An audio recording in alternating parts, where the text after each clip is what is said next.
जय श्री राधे कृष्ण। आप सभी का हमारे YouTube चैनल पे बहुत बहुत स्वागत है। आइए जानते हैं वर्ष 2023 आमलकी एकादशी व्रत के शुभ मुहूर्त के बारे में, पारण समय के बारे में, व्रत महत्व के बारे में।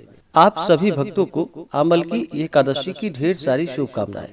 आप सभी के जीवन में भगवान विष्णु माता लक्ष्मी की कृपा से आप सभी को सभी प्रकार के सुख और समृद्धि की प्राप्ति हो। फाल्गुन माह के शुक्ल पक्ष में पड़ने वाली एकादशी को इसे आमलकी एकादशी और रंग भरी एकादशी के नाम से जाना जाता है।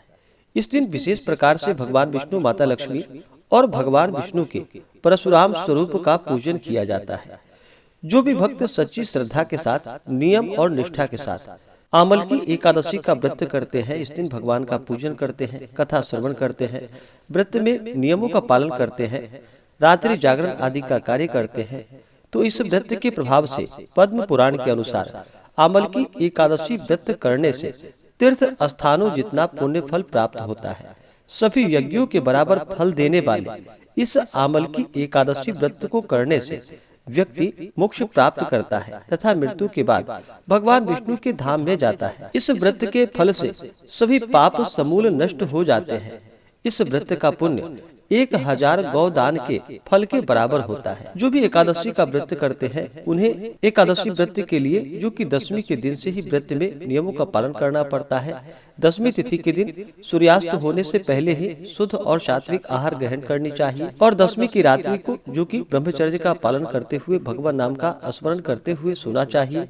एकादशी तिथि के दिन सुबह उठ करके नित्य क्रियाओं से निवृत्त होकर के गंगा नदी में स्नान करना चाहिए। वहां स्नान न कर पाए तो घर के नहाने के पानी में थोड़ा सा गंगा जल मिला करके स्नान करना चाहिए। शुद्ध वस्त्र धारण करना चाहिए और फिर व्रत का संकल्प लेना चाहिए। भगवान विष्णु, माता लक्ष्मी और भगवान परशुराम से प्रार्थना करनी चाहिए। एकादशी तिथि के दिन, जो कि दिन रात्रि उपवास रहते हुए व्रत को धारण करना चाहिए।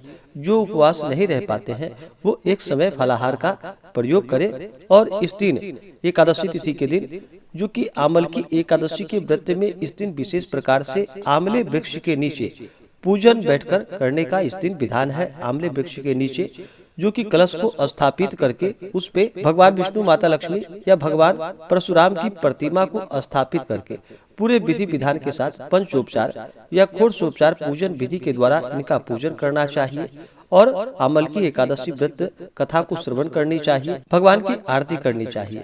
इसी प्रकार से सुबह और शाम के भक्त पूरे विधि विधान के साथ एकादशी के दिन पूजन करना चाहिए। उस दिन रात्रि जागरण करें। जहाँ तक अगर एकादशी व्रत में जागरण करते हैं तो इसका कई गुना पुण्य फल प्राप्त होता है। तो जहाँ तक हो सके जागरण आदि का कार्य करना चाहिए और अगले दिन यानी द्वादशी तिथि के दिन जाकर के सुबह उठकर स्नान करके शुद्ध वस्त्र धारण करके भगवान का पूजन और आरती कर ले।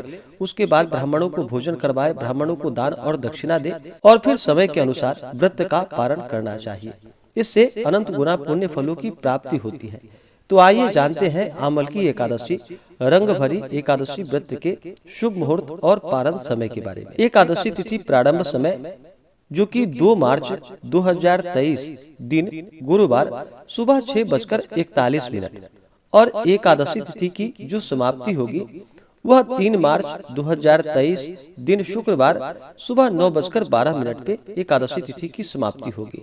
तो हमें शुद्ध रूप से जो सूर्योदय व्यापिनी द्वादशी युक्त एकादशी के लिए समय प्राप्त हो रहा है वह समय 3 मार्च 2023 दिन शुक्रवार को प्राप्त हो रहा है। तो इस दिन व्रत को रखा जाएगा और द्वादशी तिथि की जो समाप्ति है वह 4 मार्च 2023 दिन शनिवार सुबह 11:44 पे। एकादशी व्रत का जो पारण किया जाता है वह पारण हरिवासर समाप्त होने के बाद करना चाहिए और हरिवासर का जो समय होता है वह समय द्वादशी तिथि का पहला चौथाई का हिस्सा हरिवासर का होता है।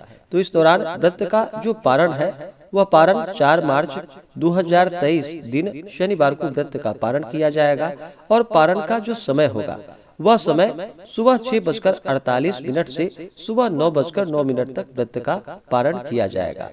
एकादशी तिथि के दिन सूर्योदय समय जो कि सुबह 6:19 और सूर्यास्त शाम 6 बजे। राहु काल का जो समय होगा वह समय सुबह 10:42 से दोपहर 12:10 तक राहु काल का समय होगा। एकादशी तिथि के दिन राहु काल समय के दौरान कोई भी शुभ कार्य या नया कार्य नहीं करना चाहिए, यह लाभप्रद नहीं होता है। उस दिन सर्वार्थ सिद्धि योग भी होगा जो कि शाम 4:07 तक एकादशी तिथि के दिन सर्वार्थ सिद्धि योग होगा जो कि बड़ा ही पुण्य फलदायी है। तो इस दिन पूरे विधि विधान के साथ आमले वृक्ष के नीचे बैठ करके भगवान विष्णु, माता लक्ष्मी और भगवान परशुराम का पूजन करना चाहिए, कथा श्रवण करनी चाहिए, भगवान की आरती करनी चाहिए। इससे भगवान अति प्रसन्न होते हैं और अपना कृपा प्रदान करते हैं। तो अगले वीडियो में आप जानेंगे संपूर्ण पूजन विधि के बारे में। तो आशा करता हूँ कि यह जानकारी आपको अच्छा लगा हो।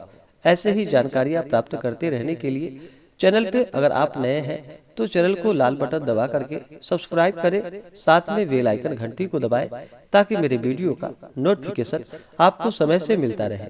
वीडियो को लाइक करें, शेयर करें, सुखी रहें और स्वस्थ रहें। जय श्री राधे कृष्ण। धन्यवाद।